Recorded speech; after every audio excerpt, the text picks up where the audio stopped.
Ce que je vais partager avec vous vous permettra de changer n'importe quelle situation dans votre vie, en sachant faire le lien entre différents éléments. Nous parlerons de la manière de gagner davantage d'argent. Voyez-vous, l'argent nous permet d'accomplir les choses que nous voulons accomplir. Il nous permet d'élargir la sphère du bien que nous voulons faire sans que cela requiert notre présence. L'argent nous permet de jouir de plus de liberté. Nous avons, voyez-vous, la capacité de créer la vie que nous voulons, mais ça n'arrive pas accidentellement. Si vous ne savez pas qui vous êtes et ce qui vous fait vibrer, il y a de fortes chances que vous ne soyez jamais libre. La plupart des gens vivent dans une petite cage qu'ils ont eux-mêmes fabriquée sans même le savoir.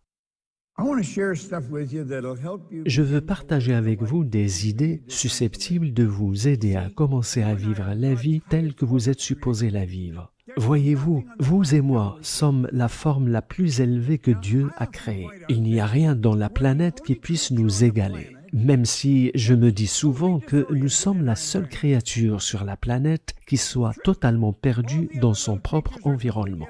C'est vrai, toutes les autres créatures se sentent à l'aise dans leur environnement. Ils s'y intègrent parfaitement, mais pas nous. Nous avons été pourvus de facultés mentales afin de créer notre propre environnement, mais la plupart des gens n'y parviennent pas. L'école ne nous enseigne pas comment faire. Nous quittons le système éducatif sans pratiquement rien savoir sur ce que nous sommes. Maintenant, je veux que vous preniez votre téléphone et que vous le regardiez. Le mien est resté en coulisses, mais prenez le vôtre un instant et pensez à ceci. Imaginez que chacune des lignes que vous voyez sur l'écran représentait un niveau de vibration. Tout ce que le téléphone peut faire, vous pouvez le faire avec votre merveilleux esprit.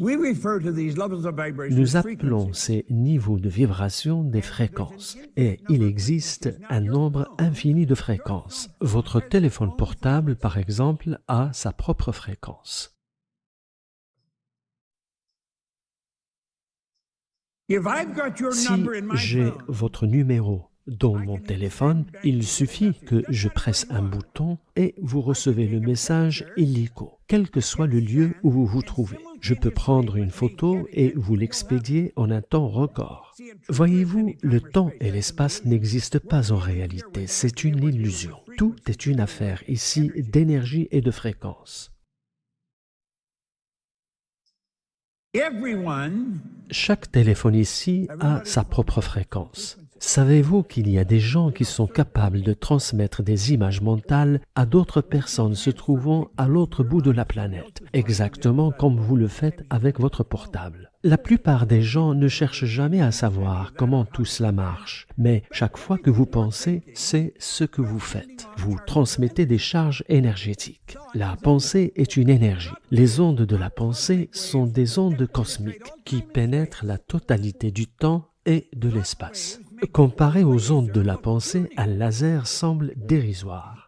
La pensée est l'une des formes énergétiques les plus puissantes et pourtant, nous ne lui accordons que peu d'importance. Tous les grands leaders qui ont existé jusqu'ici sont unanimes pour dire que vous et moi, nous devenons ce que nous pensons. Ils n'étaient pas d'accord sur pratiquement aucun autre sujet, mais sur celui-là, ils l'étaient tous. La plupart des gens pensent à ce qu'ils ne veulent pas. Ils passent leur temps à se plaindre. Je n'en peux plus de ne jamais pouvoir m'offrir ceci ou cela. Je n'en peux plus de ne pas pouvoir prendre des vacances.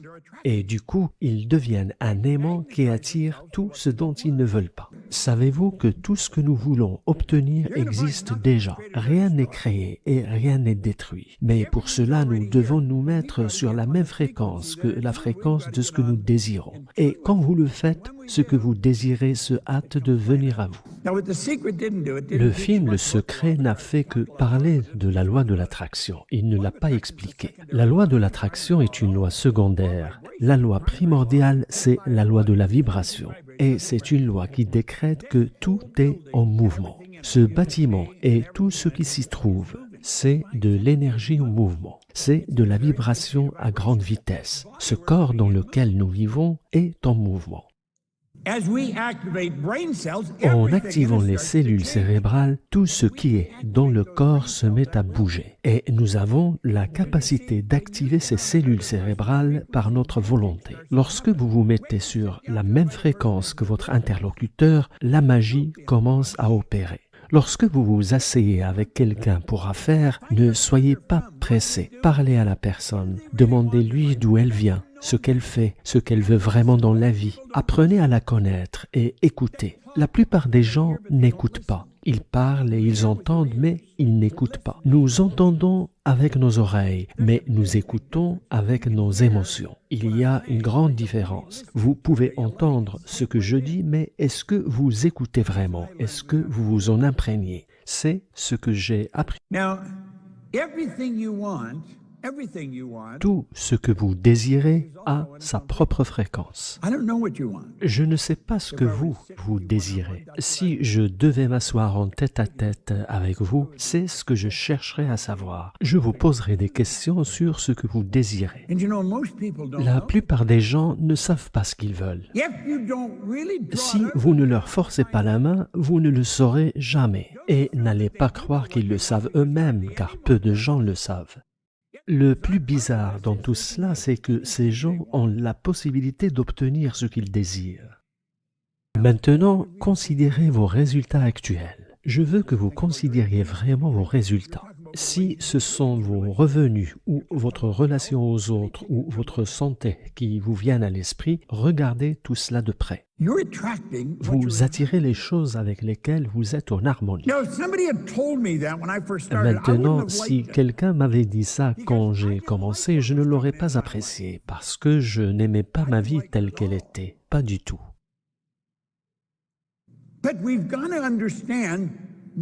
Mais nous devons comprendre que rien nous a été donné gratuitement. Nous l'avons gagné. Et si nous n'aimons pas ce que nous avons, nous pouvons le changer. C'est si élémentaire, si simple. Les énergies qui se ressemblent s'assemblent. Cette chose dans laquelle nous vivons est une structure moléculaire, faite d'une énergie considérable vibrant à grande vitesse.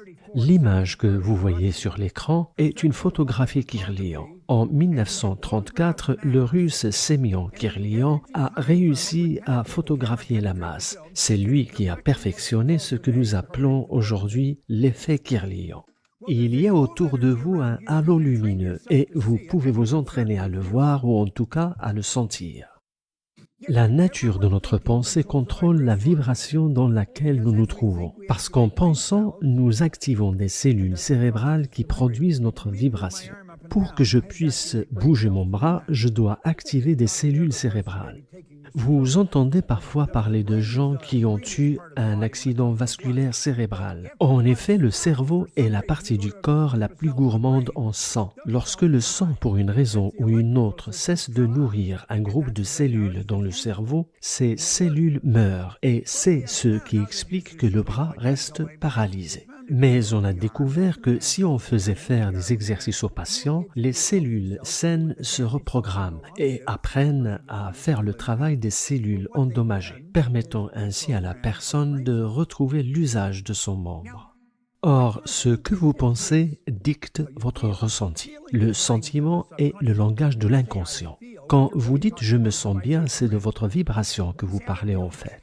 Quand vous dites « je ne me sens pas bien », ça veut dire que votre vibration n'est pas bonne et qu'il faut donc changer vos pensées. Cela dit, quelqu'un qui n'est pas dans une bonne vibration refuse souvent d'entendre un tel discours. C'est comme si la personne prenait plaisir à son malheur. Quelqu'un dans une bonne vibration à qui je demanderais de ressentir un merveilleux état de bien-être pourrait y arriver. Prenez la décision de ne former qu'un avec ce que vous désirez. Le problème est que la plupart des gens ne savent pas ce qu'ils désirent. Et c'est plutôt triste parce qu'ils peuvent obtenir tout ce qu'ils désirent. Il n'y a absolument aucune limite, aucune. Maintenant, il y a une partie de notre esprit qui comprend ça. Notre intellect le saisit. Mais la question est de savoir si notre esprit émotionnel le saisit. La plupart des gens disent « Je n'arrive pas à comprendre. Vous voulez dire que je peux obtenir tout ce que je veux? » Oui, tout ce que vous voulez.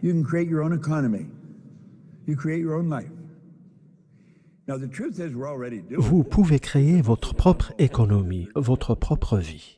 En réalité, c'est ce que nous faisons tous, mais de façon inconsciente. La plupart des gens vivent toute leur vie sans jamais savoir comment faire. Et c'est de cela justement que je m'occupe, parce que j'ai appris comment ça marche, et j'en parlerai au fur et à mesure que nous avançons dans le sujet. Mais voyez-vous, il y a une chose que je sais. Tout est une question d'esprit, de votre merveilleux esprit. Il faut que vous sachiez ceci. Il n'y a qu'un seul esprit. Nous n'avons pas ici des milliers d'esprits, mais un seul. Nous sommes tous l'expression d'un seul esprit. L'esprit est mouvement. Le corps est la manifestation de ce mouvement. Lorsque nous comprenons bien cela, lorsque ça imprègne cette partie de nous qui nous fait dire « j'ai compris », nous pourrions à ce moment-là regarder quelqu'un d'autre qui réussit bien et se dire « si cette personne a réussi parce qu'elle sait mieux utiliser son esprit que je ne le fais moi-même, je pense que je vais chercher et trouver ».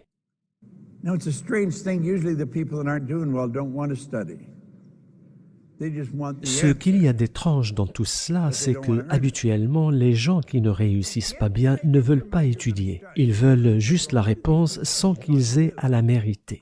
Buckminster Fuller, c'est quelqu'un pour qui j'ai beaucoup d'admiration. C'était un grand architecte designer. Il a dit « Vous ne changez jamais les choses en luttant contre la réalité existante ». Maintenant, si vous faites partie de ceux qui ont un problème dans leur mariage, par exemple, ou dans leurs affaires, vous êtes probablement en train de lutter contre la réalité existante. Vous essayez de changer la situation. Et quand vous essayez de changer quelque chose, laissez tomber. Ce n'est même pas la peine. Vous ne changez jamais les choses en luttant contre la réalité existante. Pour changer les choses, vous devez construire un nouveau modèle susceptible de rendre l'ancien modèle obsolète. C'était ça ma façon de faire il y a 58 ans en arrière. Je veux dire que je n'avais pas la moindre idée de ce que je faisais. Cependant, j'avais trouvé quelqu'un en qui j'avais confiance. Et il est important que les gens vous fassent confiance si vous voulez avoir des clients. Billy Sharp, un psychologue à la tête de la Stone Foundation à Chicago, m'a dit un jour « Les gens ne vous parleront pas de leurs problèmes à moins qu'ils aient le sentiment que vous avez la solution à leurs problèmes. Autrement, ils ne se confient pas à vous. » Il m'a dit, pour changer les choses, vous devez développer un nouveau modèle. Et j'avais connu un homme qui m'avait aidé à développer un nouveau modèle. Si vous voulez vraiment faire prospérer votre activité, développez un nouveau modèle. Considérez cette conférence comme un tournant dans votre vie. Dites-vous, je ne sais pas ce que je vais faire, par contre, je vais écouter les chefs et je vais faire exactement ce qu'ils me disent de faire. Faites-le même si vous n'aimez pas. Et il se peut que vous n'aimiez pas, parce que ce qu'ils vous demanderont de faire ne sera pas compatible avec vos habitudes, mais plutôt compatible avec leurs habitudes. Si nous étudions et observons ce que font ces gens, nous pouvons faire ce qu'ils font. Je me souviens de cet homme quand il m'a dit « Faites exactement ce que je vous dis de faire ». J'ai passé, voyez-vous, un certain nombre d'années dans la marine canadienne. J'ai également travaillé dans des bars, dans des usines, mais je n'arrivais pas à garder un emploi. J'ai eu un passé épouvantable dans ce domaine. Personne ici ne m'aurait accepté dans son équipe. J'étais un perdant irrécupérable. Et l'idée que je pouvais être un gagnant ne me traversait même pas l'esprit. Je ne faisais jamais ce qu'on me disait. Et Dieu seul sait pourquoi, quand Henry Stanford m'a dit « Faites exactement ce que je vous dis », j'ai décidé de le faire. Et c'était une sage décision, parce que la compensation arrive vite quand vous commencez à faire ce qu'il faut faire. Si vous êtes observateur, vous verrez votre vie changer sous vos yeux. C'est quelque chose de tellement bien, et pourtant, la plupart des gens sont malheureusement des figurants dans leur propre film. Vraiment. Ils sont des figurants dans leur propre film. Et pourquoi font-ils des choses pareilles? Pourquoi les gens, alors qu'ils sont les propriétaires de leurs films, alors qu'ils en sont les réalisateurs, les producteurs, pourquoi se contentent-ils du rôle du figurant? Ils laissent quelqu'un d'autre prendre leur place. Oh, regardez-le, regardez-la, mais regardez-moi ça. Ils se contentent de regarder. Ils ne se rendent pas compte que leur vie est un film, ou, comme l'a dit Shakespeare, que la vie entière est une pièce de théâtre. Et c'est vrai. Vous devriez vous demander quel est le réalisateur de votre film. Si vous savez ce que vous voulez vraiment, je peux vous montrer comment l'obtenir. Je sais que c'est une déclaration audacieuse, mais c'est vrai. Je sais comment faire. Votre esprit subjectif, voyez-vous, est une intelligence universelle qui ne se soucie pas de ce que vous avez semé, mais qui vous retourne toujours les fruits de ce que vous avez planté.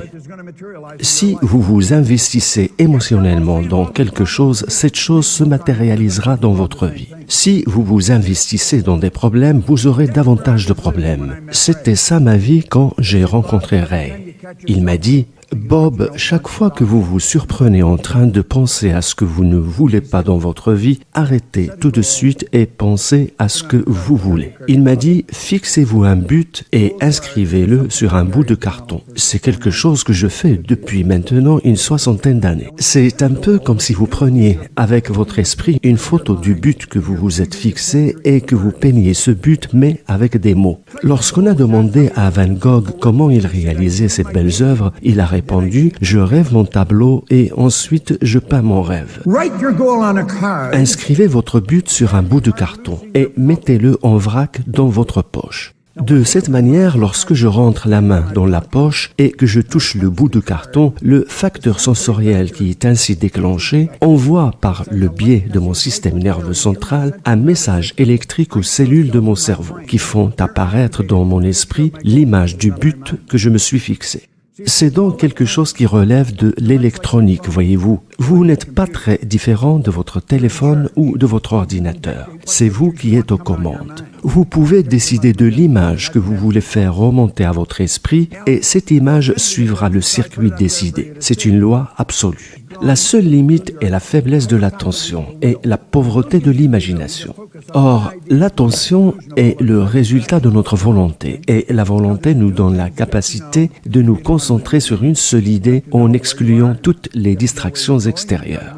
Il y a deux choses que vous devrez connaître si vous voulez vraiment vivre votre rêve. Vous devez savoir où vous êtes, où vous voulez aller et ensuite vous vous dirigez dans la bonne direction. Mais pourquoi alors y a-t-il autant de gens qui n'arrivent pas à avancer, y compris des gens présents dans cette salle?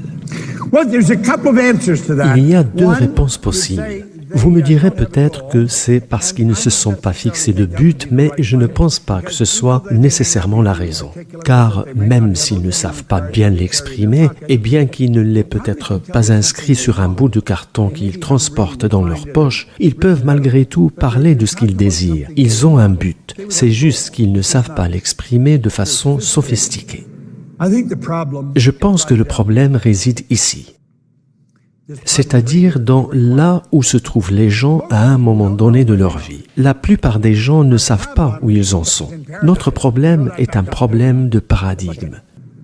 Il est dit ici que les paradigmes représentent un immense problème pour tout un chacun, c'est-à-dire aussi bien pour vos chefs, pour Jenna et Josh, pour la personne assise à côté de vous, pour vos parents, pour tout le monde.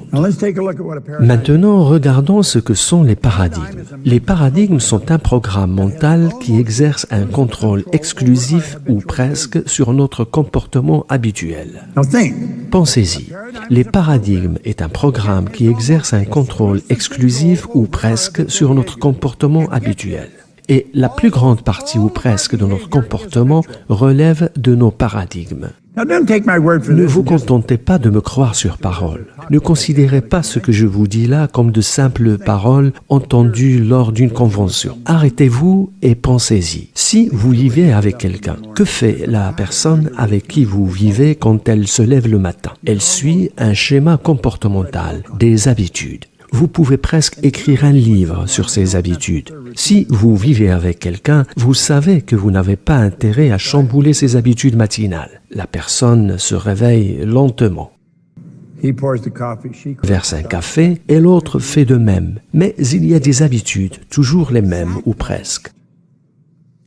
Il en est de même quand il s'agit de notre vie. Vous pouvez presque écrire un livre sur les habitudes de chacun. Maintenant, jetons un coup d'œil sur les domaines de votre vie sur lesquels les paradigmes exercent un contrôle. Il serait très sage de votre part de bien faire attention à ce que je vous dis là, parce que c'est extrêmement important. Les paradigmes contrôlent notre perception. La perception étant une faculté mentale. Les animaux ne possèdent pas la faculté de perception. Seuls les humains l'ont. La perception est l'une des facultés les plus élevées que nous ayons. Quand je suis face à une difficulté, j'ai un exercice qui m'aide à changer ma perception, à changer ma façon de voir quelque chose. Je note d'abord le problème avec autant de détails dont je suis capable et avec autant de clarté que possible, de sorte que si je devais passer mon papier à quelqu'un pour le lire, la personne y verra exactement ce que je vois. Je me présente donc l'image dans mon esprit et je la peins mais avec des mots. Je prends ensuite le papier, essayez et vous verrez que ça marche comme par magie. Prenez votre papier et posez-le sur votre bureau ou sur votre table. Je m'assois, je le regarde et puis je me dis où se trouve le problème. Est-il en moi ou est-il sur le papier? Je fais en sorte que le problème ne soit plus en moi mais sur le papier. Et de cette façon, je ne m'associe pas au problème qu'en faisant partie de quelque chose qui exerce son contrôle sur moi. Quand j'écris mon problème sur un papier, je regarde le papier jusqu'à ce que je pense avoir compris. Ensuite, je me mets à l'autre bout de la table, je veux dire physiquement. Je me lève et je me mets à l'autre bout de la table. Je regarde le bout de papier et je dis comment Nightingale verrait ce problème. Et je joue avec l'idée mentalement un petit moment. Et puis, je me mets un peu plus loin et je me dis comment Napoleon Hill verrait ce problème. Vous n'avez pas besoin de penser à des gens qui sont encore vivants. Si vous les aviez étudiés, vous connaissez leur énergie. Je me mets ensuite ailleurs et je déplace le bout de papier en me demandant comment ces gens verraient ce problème. Et soudain, le problème n'en est plus un du tout. Je résous le problème.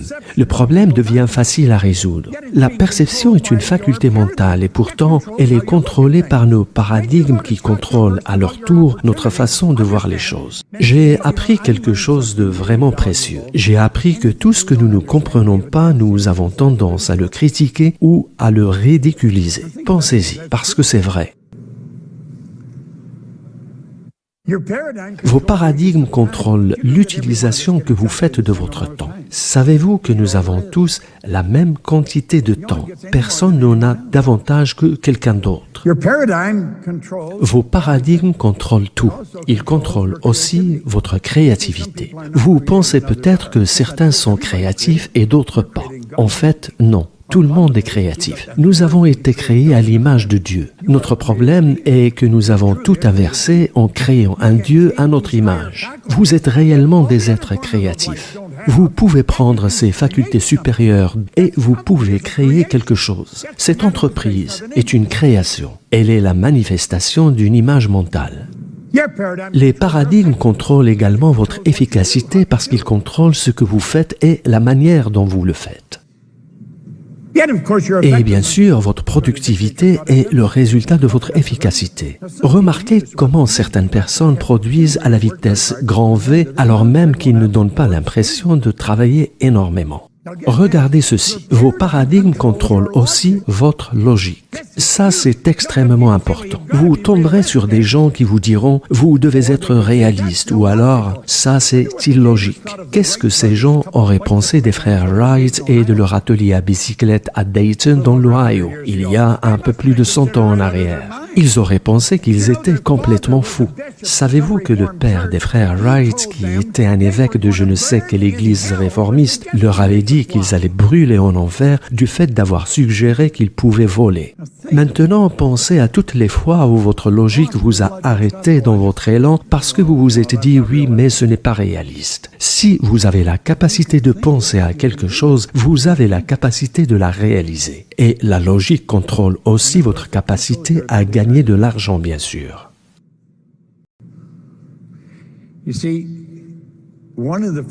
Voyez-vous, l'une des questions que je pose est celle-ci. Quel est votre revenu le plus élevé sur une année? Peu m'importe la réponse, mais je veux la connaître parce que je peux alors avoir une idée des paradigmes qui contrôlent la personne.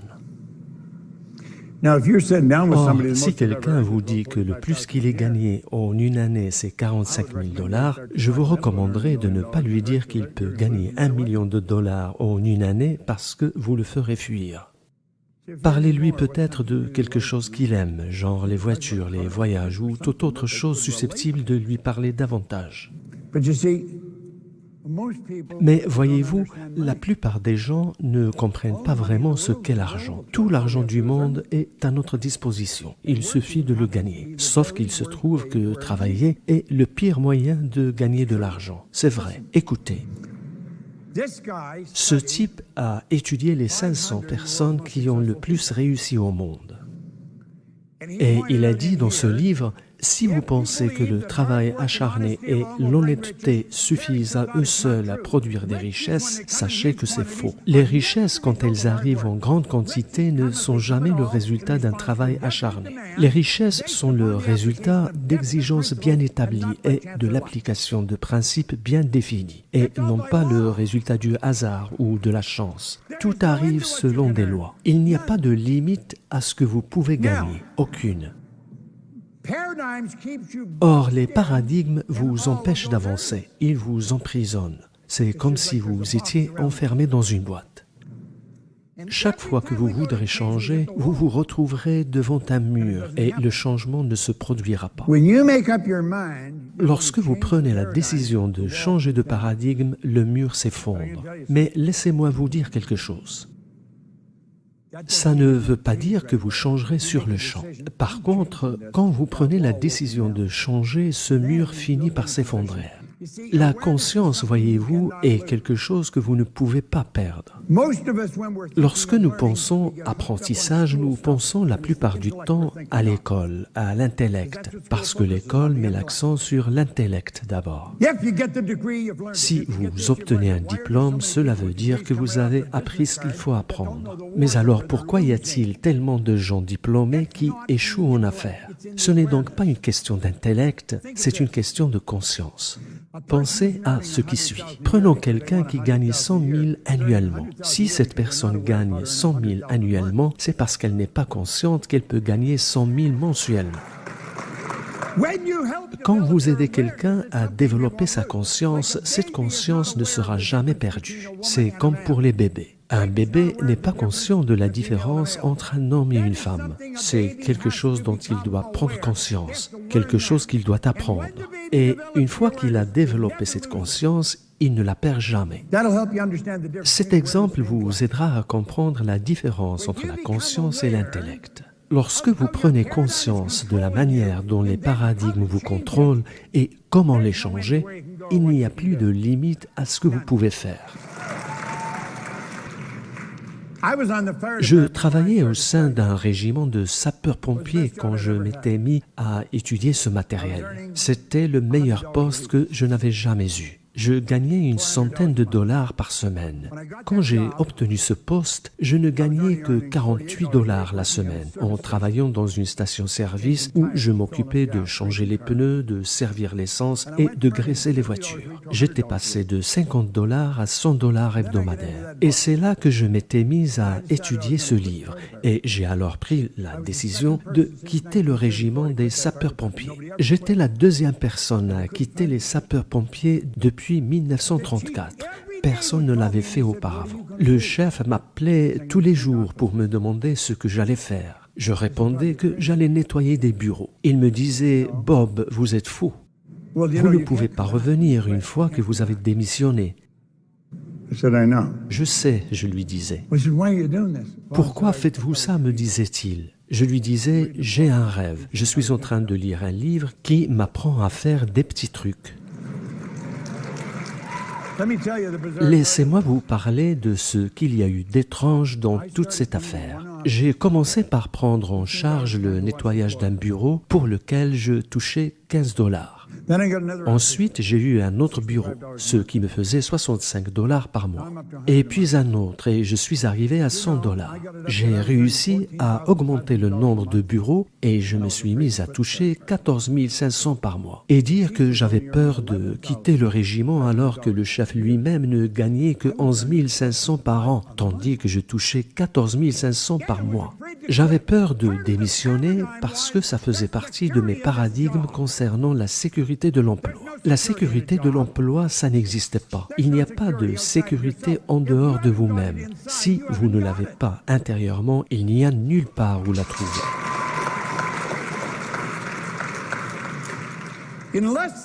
En moins de 5 ans, j'ai pris en charge le nettoyage de bureaux à Toronto, Montréal, Boston, Cleveland, Atlanta et Londres en Angleterre. Je gagnais beaucoup d'argent, plus d'1 million par an. Tout le monde disait que j'étais fou quand j'ai démissionné, mais plus personne ne le disait quand ils ont vu ce que je gagnais. Lorsque vous faites ce que vous êtes en train de faire, vos amis et vos proches penseront que vous êtes fou. Vous ne pouvez pas vous permettre de les écouter. Leur intention est bonne, ils veulent vous aider. Ils ne veulent pas vous faire du mal, mais ils essaient de vous convaincre de ne pas faire ce que vous faites parce qu'ils ne le comprennent pas. Quand vous changez votre perception, votre revenu change de façon spectaculaire. Et vous voulez que je vous dise, il ne reviendra jamais à ce qu'il était avant. C'est si élémentaire, mais si mal compris. La vérité est que vous pouvez vraiment créer votre propre économie. Vous n'avez pas à dépendre de ce que le gouvernement a fait. Ne faites pas trop attention à ce qu'ils disent. Ce qu'ils disent aujourd'hui sera pareil à ce qu'ils diront demain.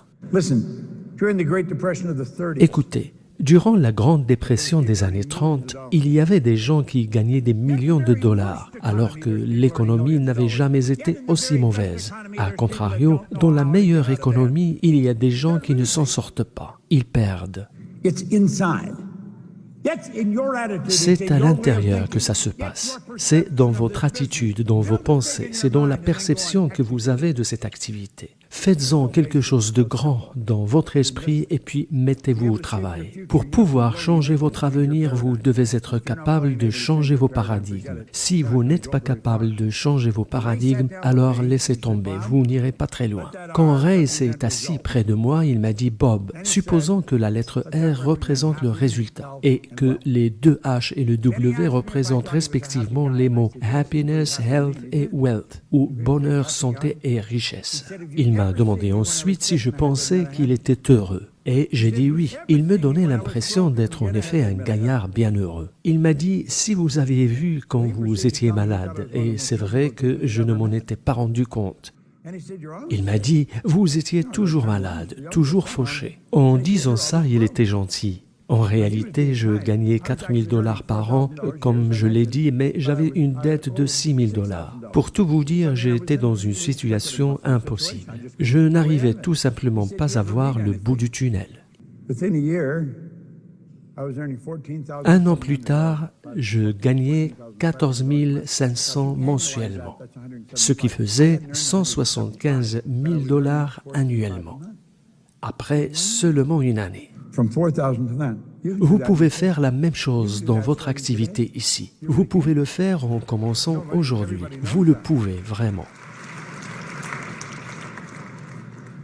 En moins de 5 ans, j'avais atteint le million. Or, le plus fou, c'est que si vous m'aviez demandé ce que je faisais, j'aurais été incapable de vous le dire. Je n'avais pas la moindre idée de ce que je faisais. Savez-vous que les gens qui réussissent ne savent pas pourquoi ils réussissent? C'est ce qu'on peut appeler une compétence inconsciente. Ce sont des gens qui sont très bons dans ce qu'ils font, mais ils ne savent pas vous dire pourquoi. Ce qui veut dire qu'ils ne peuvent même pas transmettre ce qu'ils savent à leurs enfants. Et c'est regrettable.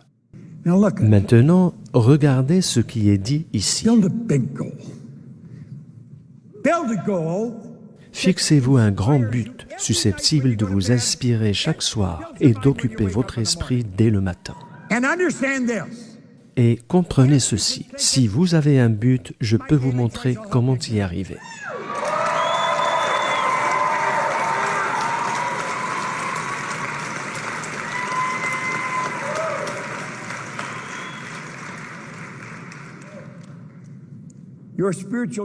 Votre ADN spirituel est parfait. Cela signifie que la perfection existe en chacun de nous. Elle existe en chacun de nous. Et cela ne requiert aucune modification ou amélioration. Absolument aucune. Vous avez la perfection en vous. Une perfection qui cherche à s'exprimer à travers vous. C'est ce qui vous fait vouloir des choses. Ma grand-mère m'a donné une bonne éducation, mais elle avait tort sur un point. Elle me disait, tu devrais être satisfait de ce que tu as. Elle avait tort. Vous ne devez jamais vous satisfaire de ce que vous avez. Vous devez en être content.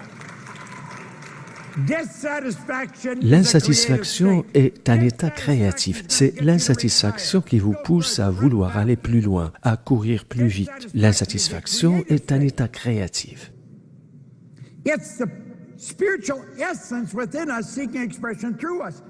C'est notre essence spirituelle qui cherche ainsi à s'exprimer à travers nous. C'est ce qui vous pousse à vouloir acquérir une Lamborghini ou même tout un immeuble, peu importe ce que vous voulez. Comprenez ceci, tout ce que vous possédez ira à quelqu'un d'autre à votre mort. Vous ne possédez jamais rien. Vous êtes un simple dépositaire. Vous jouissez de ce que vous avez, mais vous ne possédez jamais rien. Par contre, ce que vous êtes vous appartient pour toujours. C'est pour cette raison que nous devons devenir conscients de notre perfection intérieure. Notre ADN spirituel est omniscient. Cela veut dire que toute la connaissance passée et future est omniprésente. Toute la connaissance a toujours été là. La connaissance pour fabriquer un téléphone portable a toujours été là. Notre ADN spirituel est tout-puissant. Vous vous demandez, mais où puise-t-il toute cette énergie? Personne ne puise de l'énergie. Nous émettons de l'énergie. C'est le désir qui en est le mécanisme déclencheur. Je vais avoir 86 ans et j'ai l'énergie d'un jeune de 26 ans. Écoutez. Ça n'a rien à voir avec vous. C'est votre manière de penser qui est en cause.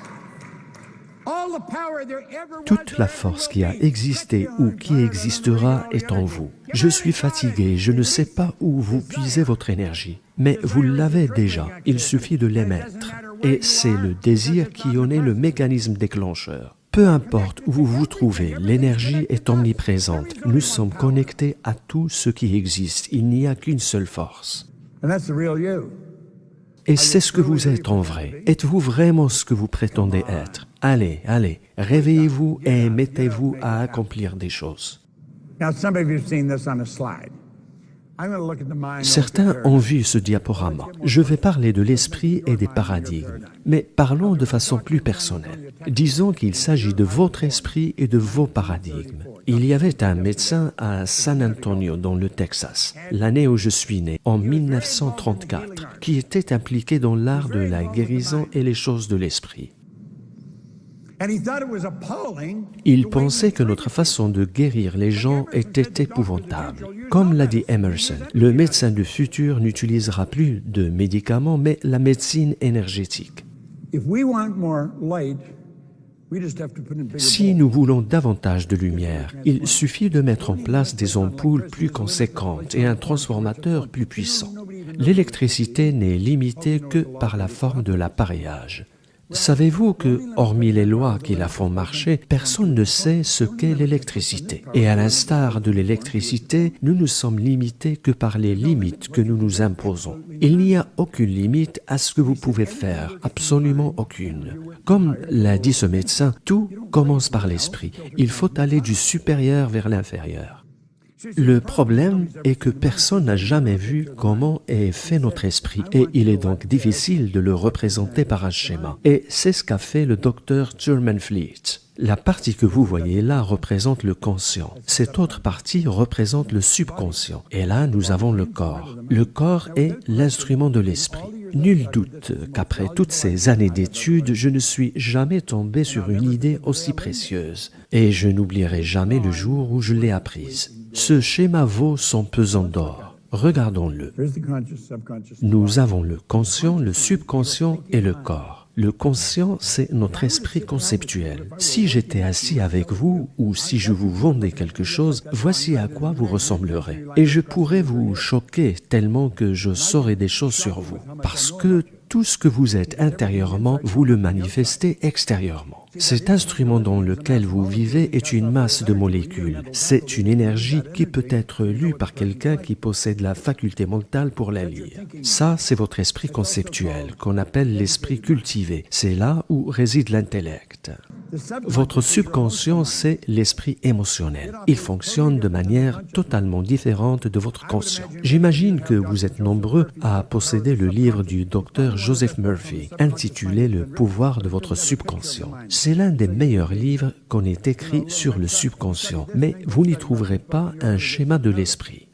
Maintenant, regardez. Avec votre conscient, vous avez la capacité de choisir. Viktor Frankl, le psychiatre juif qui a écrit « Découvrir un sens à sa vie », a dit que quand il était dans le camp de concentration allemand, personne ne pouvait l'obliger à penser quelque chose qu'il ne voulait pas penser, peu importe les abus physiques et intellectuels auxquels il était assujetti. C'était ça son choix. Nous avons en effet la capacité d'accepter ou de rejeter tout ce que nous entendons. Tout ce que vous entendez dans les médias, vous pouvez le rejeter si vous ne l'aimez pas. Et en rejetant ce que vous voulez, vous pouvez créer les pensées que vous voulez. Mais votre subconscient n'a pas cette capacité. Il n'a pas d'autre choix que d'accepter ce que vous lui donnez. C'est comme la terre, celle-ci n'a pas de morale. Elle ne se soucie pas de ce que vous plantez car elle n'a pas la capacité de le rejeter. Et voilà maintenant l'information qu'il faut absolument connaître. Le subconscient ne peut pas faire la différence entre ce qui est réel et ce qui est imaginé. Si vous imaginez quelque chose de mauvais, vous vous sentirez mal. Et si vous imaginez quelque chose de bien, vous vous sentirez bien. Votre subconscient se contente d'accepter ce que vous lui donnez. Il ne peut pas faire la différence. Mentalement, imaginez-vous dans la peau du chef que vous voulez être, le chemin que vous voulez prendre, la quantité d'argent que vous voulez gagner, votre manière de vous comporter, sans vous soucier des gens qui se moquent de vous et qui vous disent « mais qui croyez-vous être ?» Non seulement je le crois, je sais très bien qui je suis.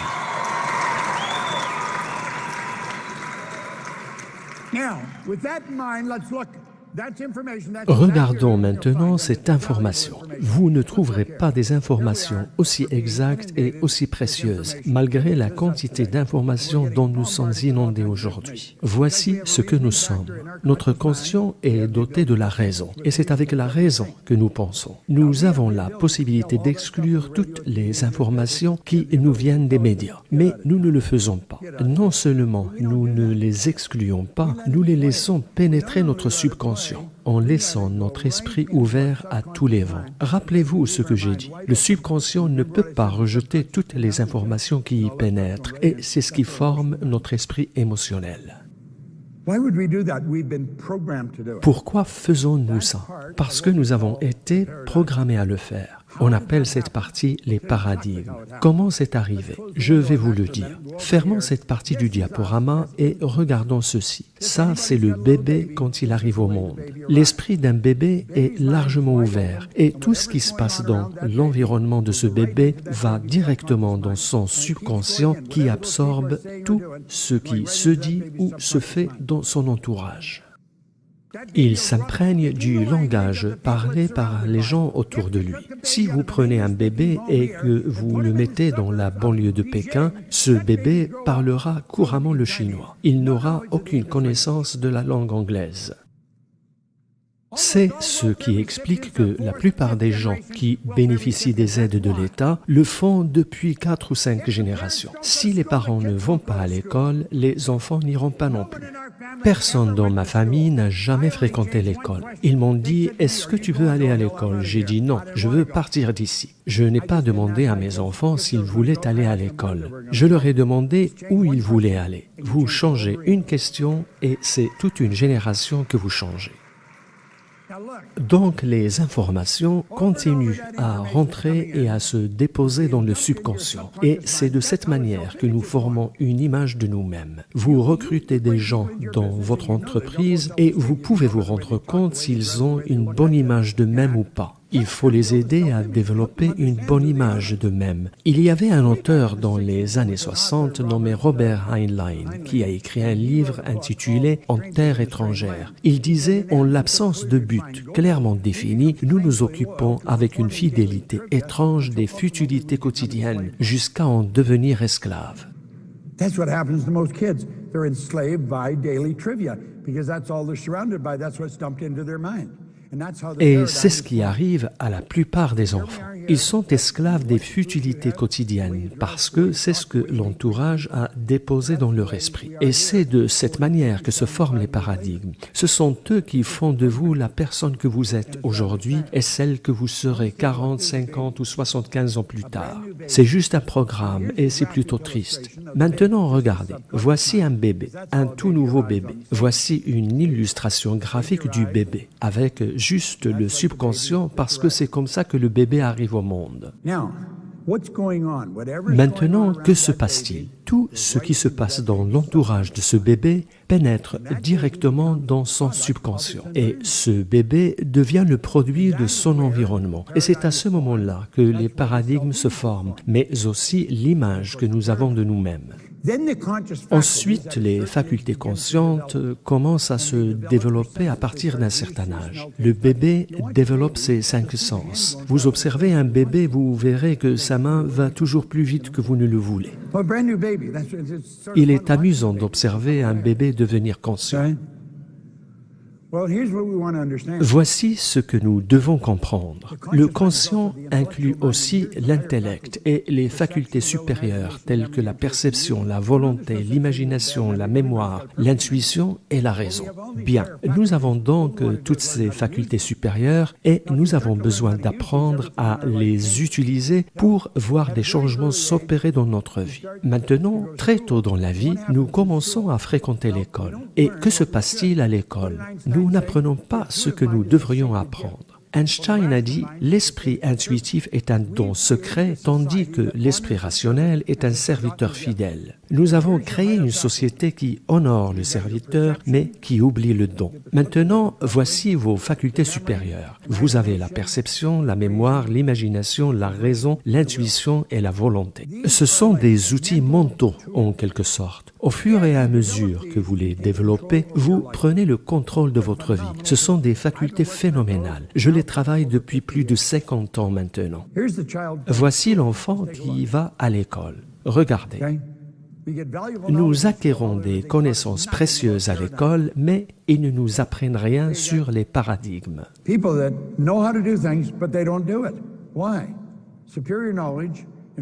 Vous avez des gens qui savent comment faire des choses, mais qui ne le font pas. Ils ont une connaissance supérieure, mais obtiennent des résultats inférieurs, ce qui les rend déboussolés et frustrés. Voici maintenant le modèle d'un enfant qui va à l'école et qui acquiert des tonnes de connaissances mais pas les résultats qui devraient aller avec. Vous connaissez tous des proches ou des amis qui sont brillantissimes mais dont les résultats ne sont pas à la hauteur, ce qui cause beaucoup de frustration dans la vie de ces gens parce qu'ils se disent « Comment se fait-il que Harry et Betty réussissent bien alors qu'ils ne sont pas brillants et ils n'ont même pas fréquenté l'école? Comment se fait-il qu'ils gagnent des millions ?»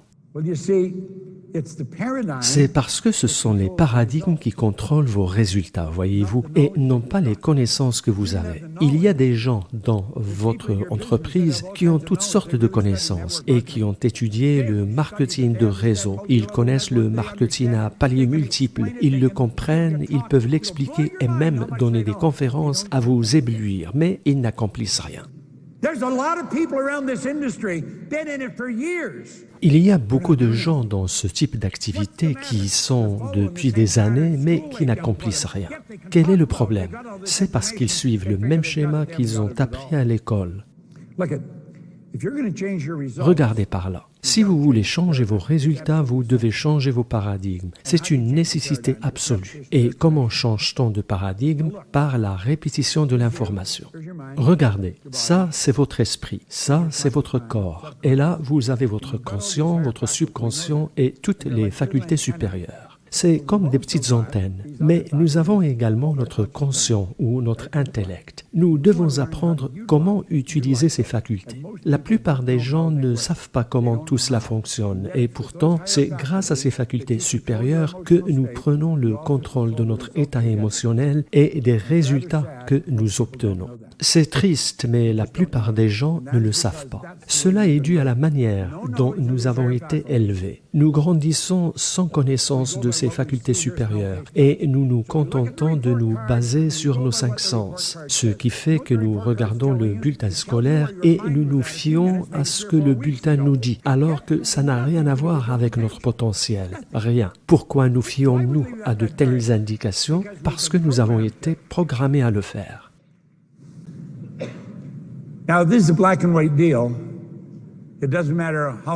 Il n'y a pas de juste milieu dans cette affaire. Peu importe la quantité de travail ou le nombre d'heures que vous passerez à travailler, tant que les paradigmes ne changeront pas, les résultats resteront les mêmes d'une année à l'autre. Et c'est valable aussi bien pour votre entreprise que pour votre famille ou pour vos cercles sociaux. Aucun changement notable ne se produira.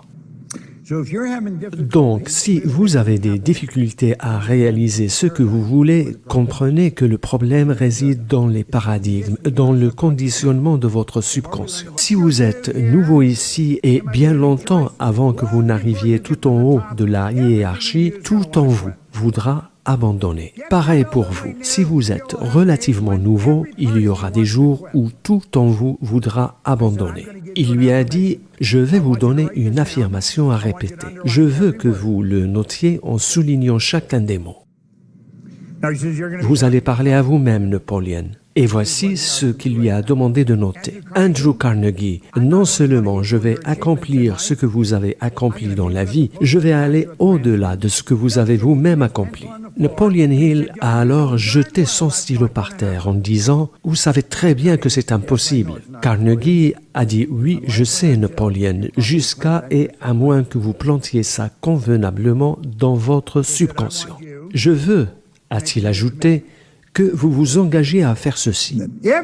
Tous les matins et tous les soirs, regardez-vous dans la glace et répétez ce que vous avez noté à haute voix. Et je veux que vous le fassiez pendant 30 jours. Napoléon a dit, c'est quelque chose que je peux faire, et il s'est engagé à le faire. Il est rentré chez lui, sachant qu'il s'était engagé auparavant à financer les études universitaires de son frère avec qui il vivait. Or, il n'allait pas pouvoir le faire maintenant et il n'a pas pu dire à son frère qu'il venait de s'engager auprès de Carnegie à devoir travailler pendant 20 ans sans récompense aucune et qu'il fallait qu'il trouve un moyen de subsistance par lui-même.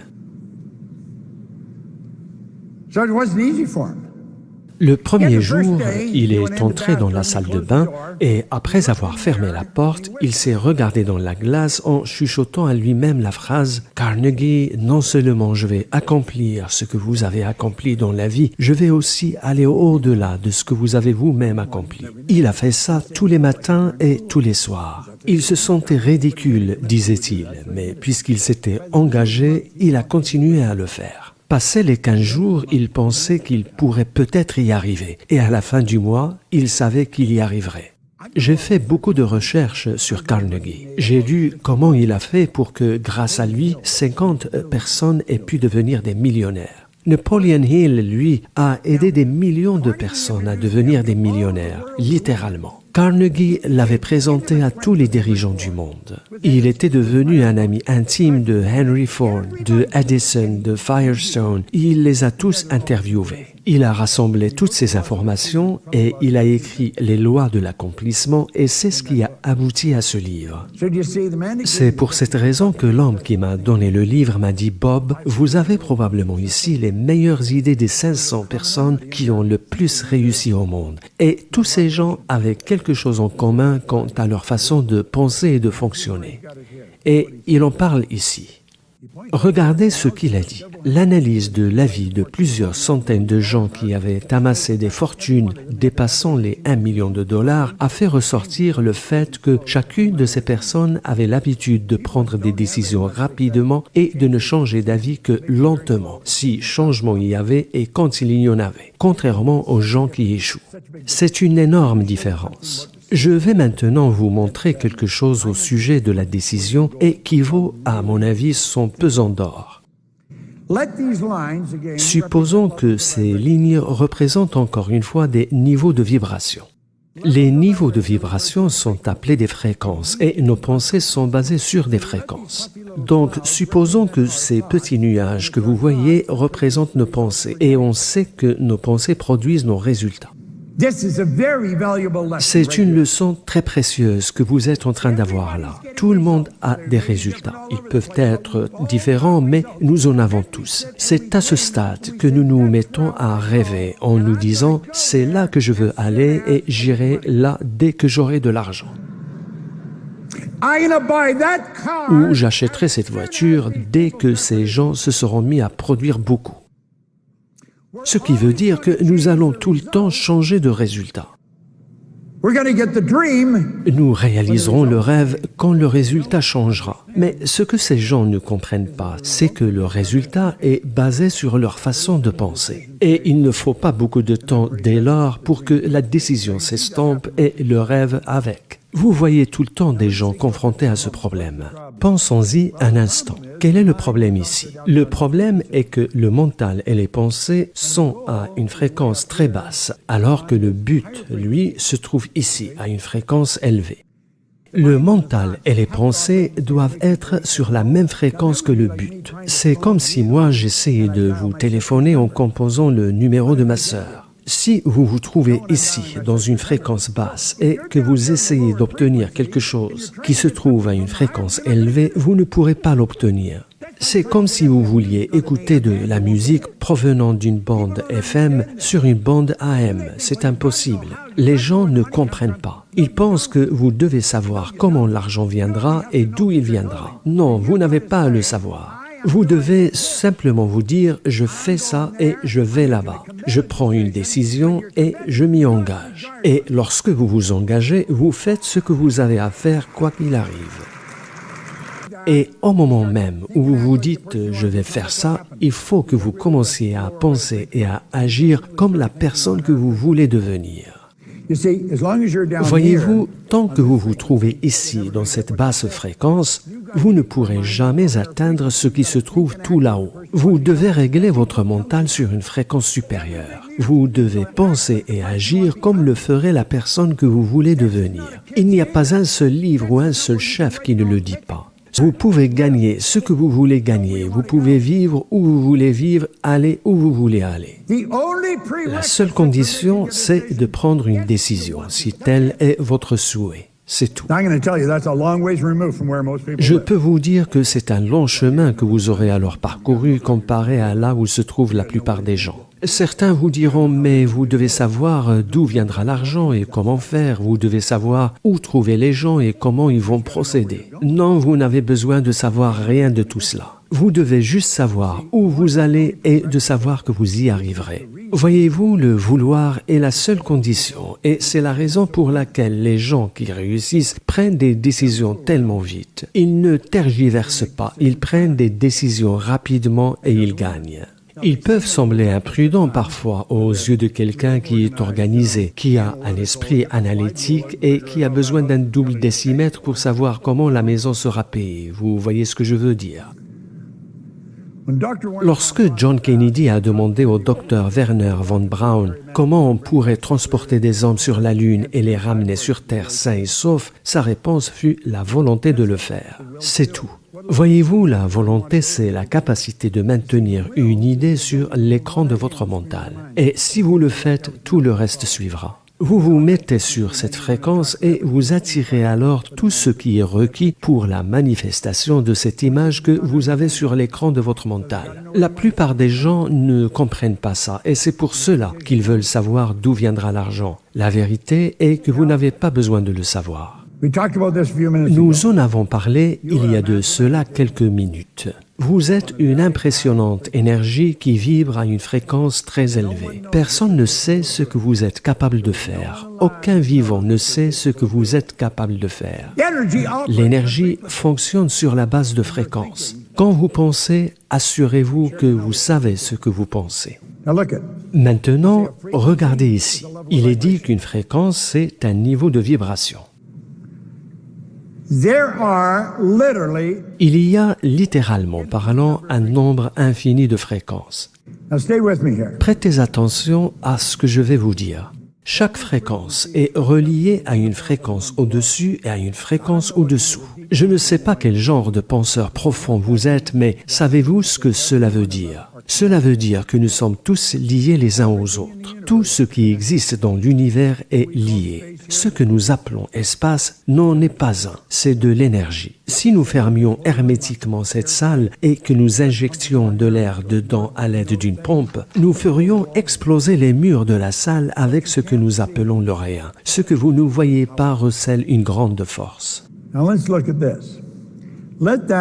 Maintenant, regardons ce qui suit. Imaginez que X représente là où vous êtes dans la vie, X étant le nombre inconnu. Imaginez que X représente là où vous êtes dans votre vie. Regardez en toute honnêteté là où vous vous trouvez dans votre vie et vous en comprendrez la raison. Ce n'est pas grave que vous l'aimiez ou pas, votre situation est ce qu'elle est.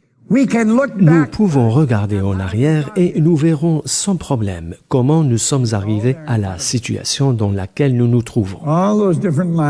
Toutes ces différentes lignes représentent les niveaux de conscience par lesquels nous sommes passés. Vous vous rappelez avoir fait ceci ou cela, quelque chose s'en est suivi, ensuite vous étiez ici, et puis vous avez fait une rencontre et votre vie a commencé à changer. Vous n'aurez pas de mal à voir comment vous êtes arrivé à votre situation actuelle. Maintenant, vous êtes là et vous vous dites « je veux aller là ». Restez attentif, c'est très important. Vous êtes là et vous voulez aller là. Vous n'avez aucune idée comment vous y arriverez, mais vous laissez le rêve se nourrir. Prenez conscience que vous pouvez y aller, c'est juste que vous ne savez pas comment y aller.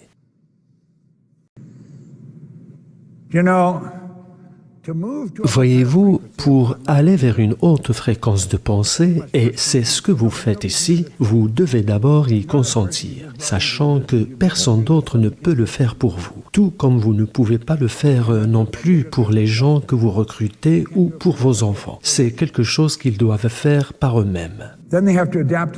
Ensuite, il faut s'adapter aux idées et aux sentiments qui émanent de cette nouvelle fréquence. Quand vous déménagez et que vos enfants doivent changer d'école, ils doivent s'adapter à la nouvelle fréquence, car c'est un environnement différent. Voici ce que vous devez savoir. À chaque suggestion de changement, vos paradigmes vous opposeront immédiatement une énorme résistance. Tous vos conditionnements vous opposeront une résistance farouche. Vous devez donc prendre le contrôle de vos paradigmes de façon consciente afin de les remplacer. Vous êtes donc ici et vous vous dites « c'est là que je veux aller ». Bien, ce que vous devez comprendre, c'est que là où vous voulez aller est un espace. That's a frequency. C'est une fréquence, un espace où vous êtes déjà rendu par la pensée. Voyez-vous, tous les avatars, tous les chefs savent que le fait de pouvoir garder quelque chose présent dans notre esprit nous donne la possibilité d'acquérir cette chose. Look it. In this book is a paragraph. Regardez ceci. Dans ce livre, il y a un paragraphe que j'avais surligné en jaune il y a peut-être 50 ans en arrière et que je n'ai pas arrêté d'explorer. L'auteur dit « Il y a une différence entre désirer quelque chose et être prêt à recevoir quelque chose. Vous ne pouvez pas recevoir quelque chose si vous n'y croyez pas. C'est la croyance qui doit guider votre état d'esprit et non pas juste l'espoir ou le désir. Et pour y croire, il faut être ouvert d'esprit. L'étroitesse d'esprit n'inspire pas la foi, le courage et la croyance. You see, Voyez-vous, vous ne pouvez pas recevoir quelque chose si vous n'y croyez pas. L'espoir et le désir ne sont pas suffisants. Donc, quand vous êtes avec quelqu'un et que vous voulez l'aider à faire naître une grande idée, vous devez d'abord l'instruire. Vous devez l'aider à comprendre quelque chose sur lui-même. Vous aurez probablement à partager votre propre parcours. but you see, Mais vous devez y croire. La croyance est la clé. Et pendant que nous y sommes, je veux que vous compreniez ceci. Lorsque je dis que là-bas, il y a un espace, je veux parler d'un véritable espace. Ce n'est pas juste une pensée. En allant avec votre mental dans une haute fréquence, vous avez pu voir ce qui se trouvait là-bas. C'est ainsi d'ailleurs que nous avons pu avoir la vie que nous avons aujourd'hui. Regardez ce qui est dit là. Souvenez-vous, il n'y a pas davantage d'efforts à fournir pour viser haut ou pour exiger l'abondance et la prospérité qu'il n'y a d'efforts à fournir pour accepter la misère et la pauvreté. Ça ne requiert pas davantage d'énergie, c'est exactement la même quantité d'énergie. Voyez-vous, l'énergie avec laquelle je m'inquiétais est la même énergie que j'ai utilisée pour construire ma vie telle qu'elle est maintenant. Vous pouvez tout faire, ça n'a pas d'importance d'où vous venez, ce qui importe c'est où vous allez. Maintenant, regardez ce qui est dit là. Au moment où votre croyance devient synchrone avec un état, quel qu'il soit, vous fusionnez avec cet état.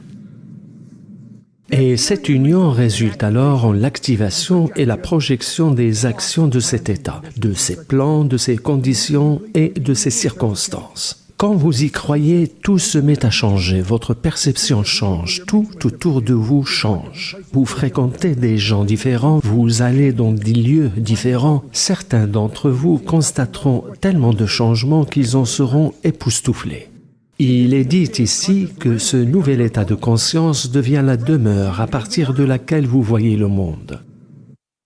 this is your Cet workshop. état devient votre atelier. Yet if you're observing, you will see your outer reality shaping Et si itself. vous avez le sens de l'observation, vous verrez votre réalité extérieure prendre la forme du modèle que vous avez imaginé. Tout cela est scientifique. On peut l'expliquer dans les moindres détails. We've got so much going for us. Nous avons tellement de choses qui se passent en nous, mais que nous ne comprenons pas vraiment.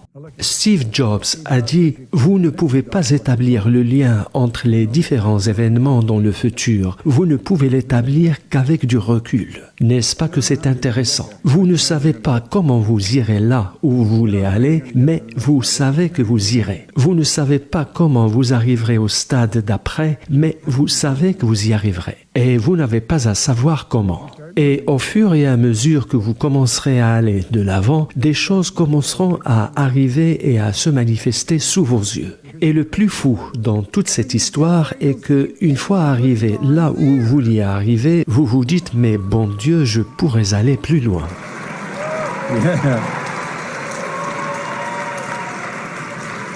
That's the part you » C'est want ce to que vous devez essayer de vous rappeler. Don't be afraid of shooting. N'ayez pas peur de viser très haut. La plupart des gens visent trop bas. Now, Il est dit ici que rien n'est grand ou petit, que c'est notre pensée qui nous le fait voir grand ou petit. Tout ce qui existe, existe, tout simplement. Maintenant, regardez ce qui est dit là. Votre ADN spirituel est parfait. Il ne requiert ni modification ni amélioration. Vous êtes donc un être spirituel qui vit dans un corps physique. Vous avez été doté d'un intellect et c'est l'intellect qui dicte votre état émotionnel qui, à son tour, contrôle la direction que vous voulez prendre. Et si vous avez un problème au niveau spirituel, c'est à cause de votre intellect. Et nous sommes capables de changer. Il suffit pour cela de gagner en compréhension. Regardez par là. Tout en haut de l'échelle, nous avons notre personnalité, notre côté spirituel. C'est la partie que personne ne peut voir. Tout en bas, nous avons notre corps physique et puis il y a l'intellect. Grâce à l'intellect, nous avons la possibilité d'explorer le non-physique qui est omniprésent quel que soit l'endroit où vous vous trouvez. Vous pouvez être sous l'eau et penser quand même. Vous avez la possibilité d'attirer des pensées et de faire naître des idées. Des idées qui, une fois développées et maintenues dans votre esprit, finissent par se manifester sous forme de résultats qui changent votre monde. Votre but est ce qu'il y a de plus important. C'est à ce niveau-là que vous devez vraiment établir le lien entre les différents événements. Créer un but est un art, parce que pour créer un but, nous devons manipuler l'énergie. Vous faites en sorte que votre énergie aille de là où elle est vers là où vous voulez qu'elle aille. Et elle ne pourra jamais y parvenir sans votre implication. Et c'est une approche qui consiste en 3 étapes, A, B et C. Le A, c'est là où vous avez été avant, avec des tendances qui étaient déjà en place. Le B, c'est lorsque vous avez bien compris et que vous pensez que vous pouvez y arriver. Le C, c'est ce que vous voulez faire. Nous partons donc de ce que nous savons, de ce que nous pensons pouvoir faire et nous nous ennuyons à cette étape car il n'y a pas d'inspiration. La fantaisie, c'est ce que vous voulez réaliser. Vous développez une fantaisie de vous-même intérieurement en vous imaginant être déjà au niveau que vous voulez atteindre. Vous prenez cette conscience et vous la transformez en une théorie dans votre conscience. Mais avant de faire cela, vous devez vous poser 2 questions. En suis-je capable et est-ce que je le veux vraiment? Et lorsque vous répondez oui, j'en suis capable parce que je possède un pouvoir infini, lorsque vous répondez oui, j'ai la volonté de le faire parce que je peux faire tout ce qui est requis de faire, alors vous transformez cette théorie en un but. Et en vous y impliquant émotionnellement, le but commence immédiatement à devenir une réalité. C'est la raison pour laquelle Von Braun a dit que la seule chose dont vous avez besoin, c'est la volonté d'y arriver. When you go to do something, it's scary because you're going where you've never been.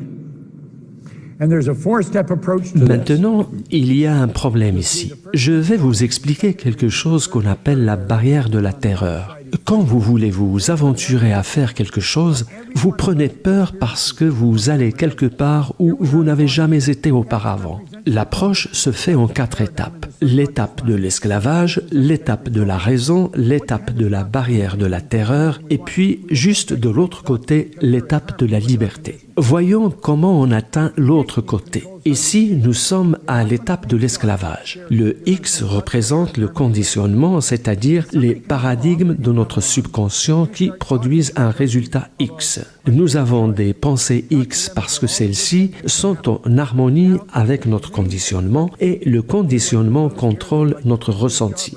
Quelqu'un vient vous voir et elle aimerait bien se joindre à votre compagnie, elle aimerait quitter son travail ou faire je ne sais quoi, c'est l'idée Y. Tant que vous vous contentez de discuter l'idée au niveau de votre conscient, tout va bien.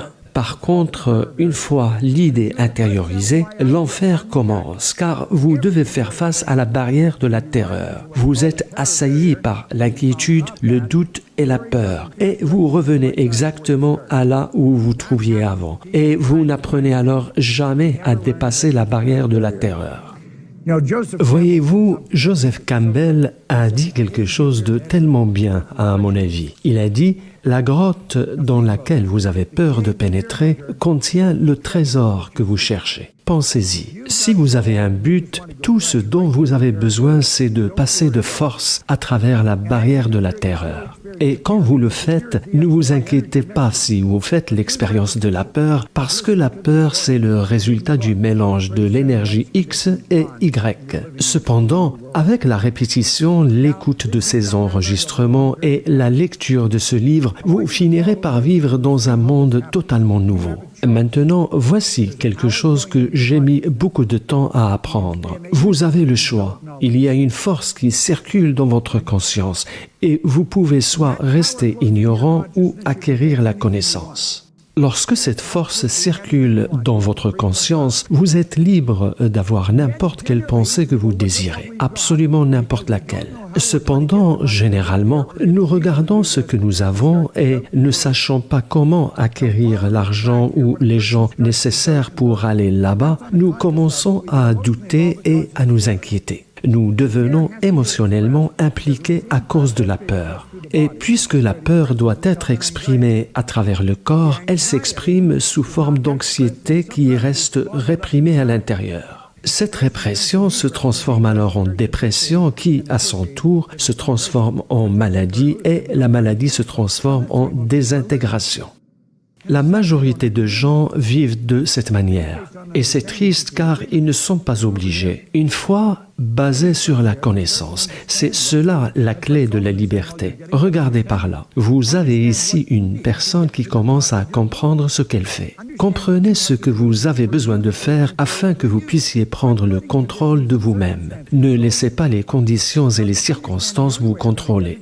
Or, étudier reste la seule manière d'acquérir la connaissance. Il n'y a pas d'autre moyen. Je parlais à Josh et Jenna et Josh m'a dit que la lecture n'était pas son point fort, qu'il était plus tourné vers l'écoute des enregistrements. Peu importe le moyen, l'important c'est d'acquérir la connaissance. Nous avons donc un choix à faire. Nous prenons ce choix et nous l'influençons par notre foi, ce qui nous procure un sentiment de bien-être et un élan de créativité. Ici, vous avez deux choix. Vous pouvez bondir de là ou de là. C'est votre choix. Lequel des chemins prenez-vous?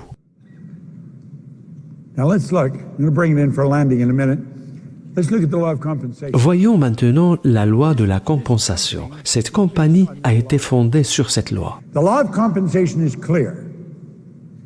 La loi de la compensation est claire. Le montant d'argent que vous gagnez est en équation exacte avec le besoin existant pour ce que vous faites, votre capacité à le faire et la difficulté qu'il y a à vous remplacer.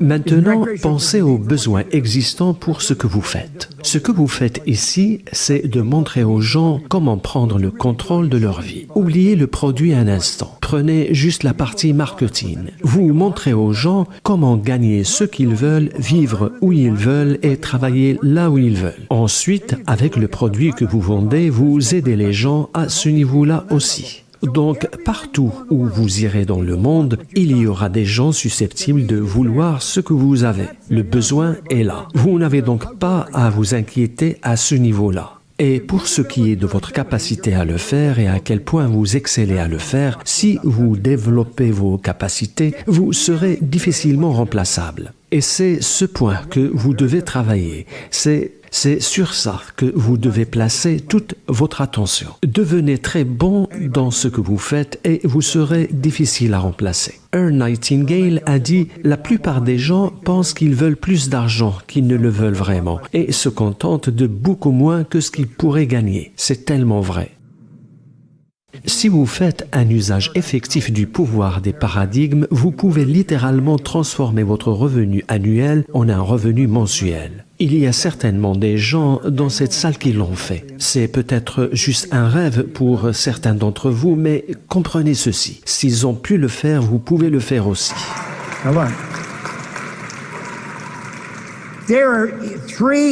Maintenant, regardez par là. Il y a 3 stratégies pour gagner de l'argent. Si vous deviez apprendre à vos enfants une de ces stratégies, apprenez-leur la 3e. C'est la seule qui marche vraiment bien. M1 n'est pas une bonne stratégie. Elle ne l'a jamais été et ne le sera jamais. Elle a un problème inhérent, la saturation. M1 est utilisée par 96% des gens. C'est la stratégie qui consiste à échanger son temps contre de l'argent. C'est une stratégie perdante. M2 est une excellente stratégie, mais elle n'est utilisée que par 3% de la population. Et il y a une bonne raison à cela. Seulement 3% de la population ont de l'argent à investir. M3 est une stratégie que j'ai découverte dans les années 60 déjà.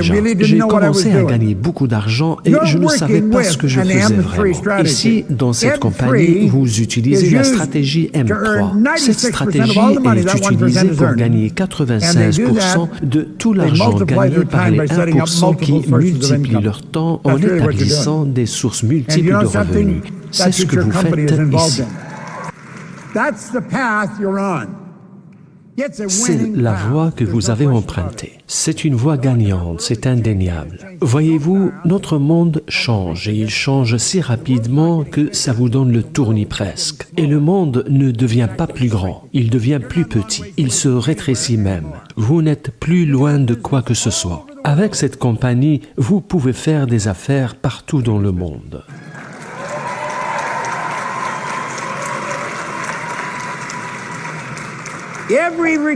Chaque fois que vous recrutez quelqu'un, vous mettez en place une source de revenus. Les gens riches ont toujours mis en place des sources multiples de revenus, et ce, depuis les Babyloniens. Ils ont toujours eu des sources multiples de revenus. La plupart des gens n'ont qu'une seule source de revenus, parfois 2 ou 3 quand ils occupent un travail à temps partiel. Si vous voulez vraiment gagner de l'argent, vous avez besoin de multiples sources de revenus. Chaque fois que vous recrutez quelqu'un, cette personne est une source de revenus. Il est très important que vous le compreniez. C'est cela l'argument que vous mettez en avant quand vous recrutez des gens. Vous leur dites que le but de cette compagnie, c'est de devenir une organisation mondiale. Maintenant, j'appelle ce que vous voyez là la roue de la fortune. La question est de savoir si toutes les sources rapportent la même quantité d'argent. La réponse est non. Mais toutes ces sources auront un point en commun. Elles finiront toutes sur votre compte bancaire. Peu importe de quelle partie du monde vient l'argent, il est converti et mis sur votre compte bancaire. Une belle affaire en perspective.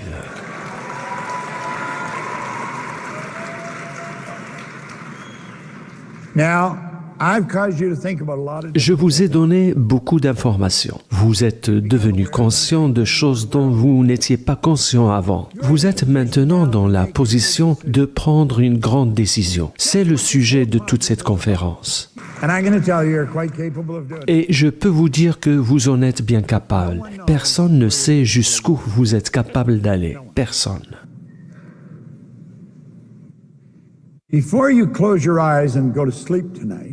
Avant de vous endormir ce soir, je vous suggère de penser à ce que Von Braun a dit au président Kennedy lorsque celui-ci lui a demandé ce qu'il faudrait pour construire une fusée susceptible de transporter un être humain sur la Lune et le ramener sain et sauf, et qu'il a répondu en 5 mots « la volonté de le faire ». C'est tout ce dont vous avez besoin pour bâtir une image de vous-même à la tête d'une grande compagnie. Imaginez dans votre esprit une compagnie aussi grande que vous voulez et comprenez qu'il vous faut juste la volonté d'y arriver. Cela signifie que la volonté est une faculté mentale qui nous permet de maintenir une idée sur l'écran de notre esprit. Elle nous permet de bâtir une affaire telle que nous voulons qu'elle soit. N'écoutez personne, à moins qu'il s'agisse de quelqu'un qui pourra vous dire « Oui, je pense que vous pouvez y arriver ». Je veux vous remercier pour votre attention. Vous avez eu beaucoup d'informations à ingurgiter et vous en oublierez une grande partie certes, mais vous en rappellerez aussi une grande partie. Prenez la décision pour le restant de votre vie de l'étudier. J'ai pris cette décision il y a longtemps et vous savez quoi, je me sens fort encore aujourd'hui. Je mène une superbe vie, j'ai de superbes amis partout dans le monde, je gagne plus d'argent que je ne l'aurais jamais espéré et si moi j'ai pu le faire, vous pouvez le faire. C'est ce que j'avais dit à Joe dans le pénitentiaire de Kingston. Je lui avais dit « Joe, si moi je peux, vous le pouvez aussi. Si vous maintenez la bonne image dans votre esprit, votre situation changera combien même elle semblerait lugubre ou mauvaise. Je vous recommanderais d'aller sur Internet ce soir et de télécharger les paroles d'une chanson de Nat King Cole, appelée « Fais comme si ». Les paroles sont phénoménales. « Fais comme si tu étais heureux quand tu as le vague à l'âme », dit la chanson. Ce n'est pas difficile à faire et tu goûteras peu de temps après à un bonheur interminable chaque fois que tu feras comme si. La chanson continue en disant « Les petites choses que vous n'avez pas pourraient être grandes juste en faisant comme si ». Je veux remercier Jen et Josh de m'avoir invité ici. Je vous remercie tous et que Dieu vous bénisse.